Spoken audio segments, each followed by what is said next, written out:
I was about 7 years old, my brother about 10. It was well past our bedtime when our mom woke up off the couch to put us to bed.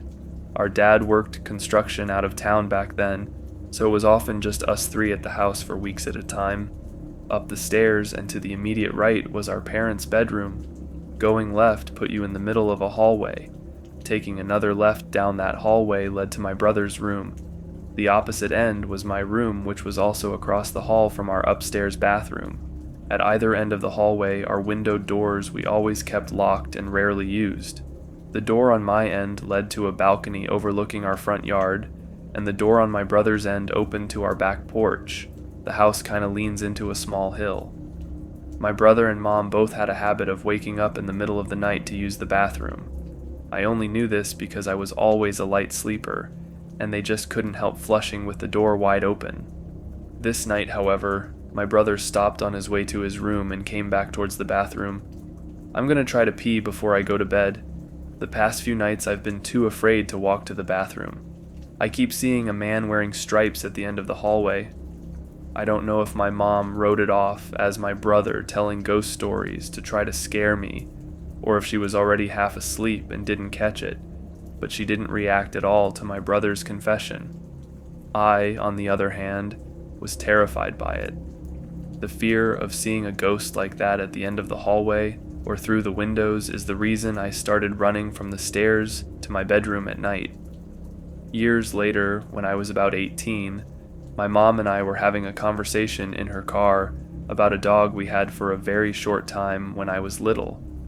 We were sharing stories about Max's tendency towards destroying my shoes and other unruly behaviors when my mom blurted out, "Do you remember that time I opened the front door for the cops and Max ran inside to the kitchen and started tearing open that big bag of dog food we had?" This really caught me by surprise, because in all the years I lived in that house, we never once called the cops.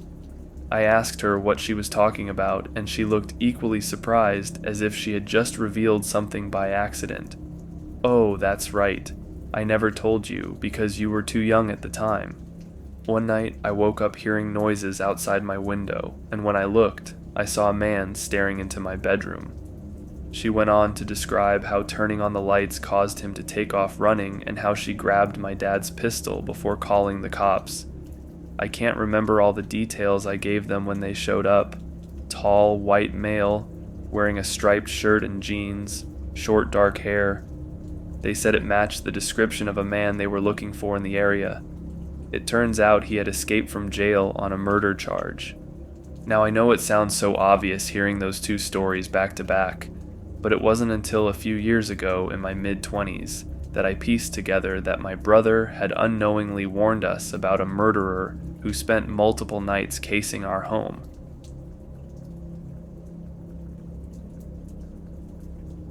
I don't remember how old I was, just that I was small enough to fit in the front baby seat of a grocery cart.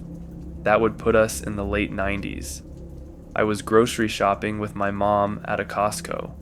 For those who don't know the chain, it's basically a huge warehouse where everything is sold in bulk. Food, clothes, books. It's like Walmart, but if Walmart sold cereal boxes in counts of threes or frozen dinners by the dozen. My mom has a habit of pulling her grocery cart down to one side of the aisle in stores, and then walking the length of the shelves, picking what she wants, and then coming back to the cart and dumping what she has in the basket. I don't get why she does it, but hey, moms do weird things.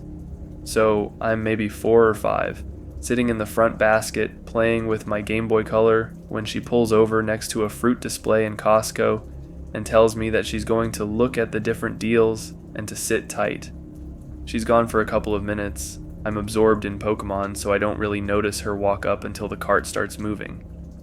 Being a kid, I instinctively trust she's the one pushing the cart. After a moment or two, I catch out of the corner of my eye her red nails. This is a problem because my mom never paints her nails and never ever wears them long.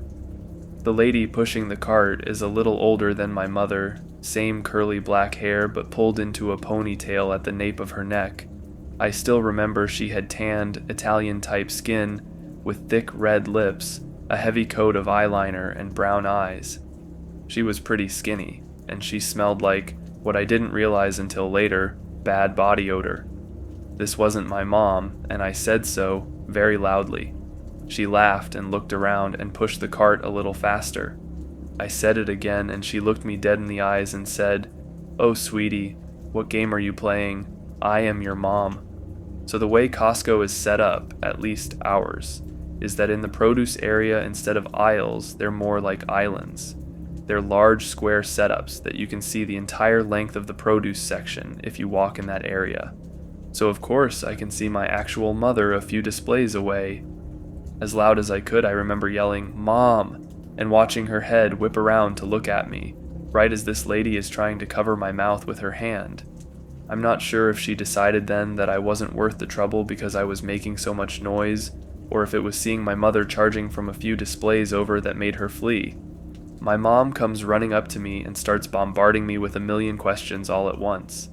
My little brain suddenly thinks I'm in trouble for using my outdoor voice inside, because she looks mad, so I start to cry. By the time she calms me down, the lady was already gone, and reporting her to the head of security did nothing.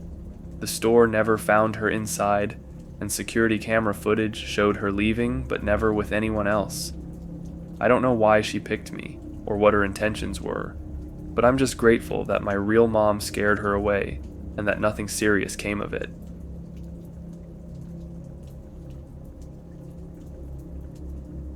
I grew up in a small Southern California town known for its orange groves from days gone by. All those groves have been replaced by housing developments and shopping centers now, but there were still quite a few around when I was growing up in the 90s. My friend Johnny and I used to get into all kinds of trouble back then.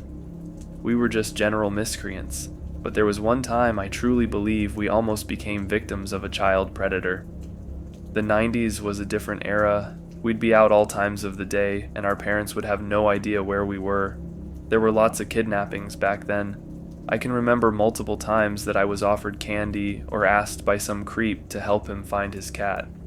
I always said I'd go check with my mom, and by the time she'd get outside ready to whoop some ass, he'd be gone. So anyway, Johnny and I were up to no good one day after school. We were traipsing around this orange grove that bordered his street. We started pulling these little metal dam things off the irrigation channels and tossing them carelessly. All of a sudden, we heard a sharp whistle and both looked up to see this man about 25 feet away from us, wagging his finger and making a disapproving sound. But his reaction was not at all proportional to the property damage we were causing. He clearly didn't own or work in the grove because instead of screaming at us to stop, he had a grin from ear to ear. I can still see his face in my mind all these years later, and it gives me chills. Johnny and I stood there for a second watching this guy, then we looked at each other and Johnny looked back toward the guy and shouted, "Run!" I look over and the guy is in an all-out sprint toward us.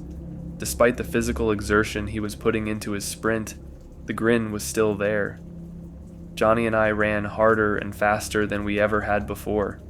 We made it out of the grove and back to his house before noticing the guy wasn't behind us anymore. We quickly forgot about it because Johnny's family had just gotten a Nintendo 64 and we started playing Mario. I can't remember if it was the next day or week, but sometime after this happened, we were with his mom getting donuts and we saw a wanted poster with a sketch of a man that looked awfully similar to the guy who chased us. He was wanted for trying to kidnap a boy outside of a school. Johnny and I looked at each other and seemingly telepathically agreed to never say a word. There were so many different things that happened in my childhood in the 90s that could have easily ended with me dead. Somehow I'm still here, and I have my own family now.